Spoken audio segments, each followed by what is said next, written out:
শিশুদের কলকাকলিতে মুখর প্রাথমিক বিদ্যালয়গুলো। টিফিনের ঘণ্টা বাজতেই শিক্ষার্থীদের হাতে তুলে দেয়া হচ্ছে ডিম, কলা, রুটি সহ নানা পুষ্টিকর খাবার।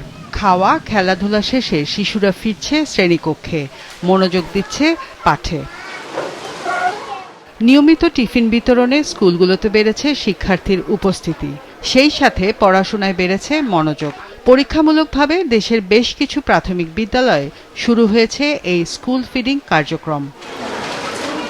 ময়মনসিংহের হালুয়াঘাট, ধোবাউড়া, ফুলপুর, তারাকান্দা ও গৌরীপুর উপজেলায় সবকটি স্কুলে ফিডিং পাইলট প্রকল্প চালু হয়েছে।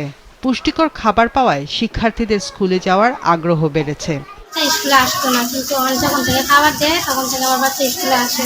আমার টিফিনের জন্য কোনো চিন্তা করতে পারি না। আমরা প্রতিদিন বিস্কুট, রুটি, ডিম, দুধ এগুলা পাই। বাসায় থেকে টিফিন আনতে হয় না, স্কুল থেকে আমরা সবাই খাবার পাচ্ছি।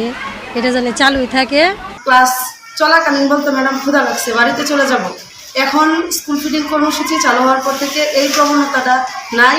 খাবার আসার পর তারা প্রতিদিন 7% আমাদের শিক্ষার্থী বিদ্যালয়ে হাজির হয়। একই চিত্র ভোলার দৌলত খান, বোরহানউদ্দিন, তজুমউদ্দিন ও মনপুরা উপজেলার 415টি সরকারি প্রাথমিকের। কিছুদিন আগেও শ্রেণীকক্ষের অনেক বেঞ্চ খালি থাকত। স্কুল ফিডিং কার্যক্রম শুরু হওয়ার পর চিত্র পাল্টেছে। আগে স্কুলে টিফিন দিত না, এখন টিফিন দেয়। স্কুলে আসতে অনেক ভালো লাগে। সরকার অনেক ভালো একটা উদ্যোগ নিয়েছে বাচ্চাদের জন্য, কারণ তারা যদি ভরা পেটে থাকে সেক্ষেত্রে তাদের হচ্ছে গিয়ে লেখাপড়ার প্রতি তারা মনোযোগী হবে এবং তাদের মেধা বিকাশের ক্ষেত্রেও এটা যথেষ্ট উপযোগী। দেখা যেত সপ্তাহে 2 দিন আসতো, 5 দিন আসতো না, সেই শিক্ষার্থীরা এখন নিয়মিত স্কুলে আসে।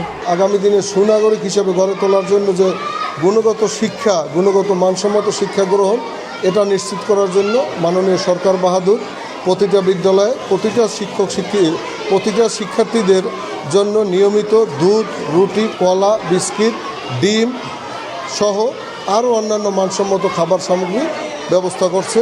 আমরা গরিব দেশ, ছেলেমেয়েরা পেটে কিছু নেই, লেখাপড়া করবে কি, ওটা কিছু যদি সহযোগিতা করা যায়, বিভিন্ন সংস্থা থেকে করা হচ্ছে, যেটা আমি আজকে দেখলাম। আমি অত্যন্ত আনন্দিত এবং আশাবাদী যে আমাদের ছেলেমেয়েদের মেধার বিকাশও এর মাধ্যমে হবে। এই জন্য তারা আসছে এবং লেখাপড়া এই সালে লেখাপড়া হয়, এটা আমার অত্যন্ত পজিটিভ বলে আমি মনে করি। সপ্তাহের 5 দিন রুটি, ডিম, কলা বা মৌসুমি ফল, বিস্কুট এবং প্যাকেটজাত তরল দুধ দেয়া হয় শিক্ষার্থীদের।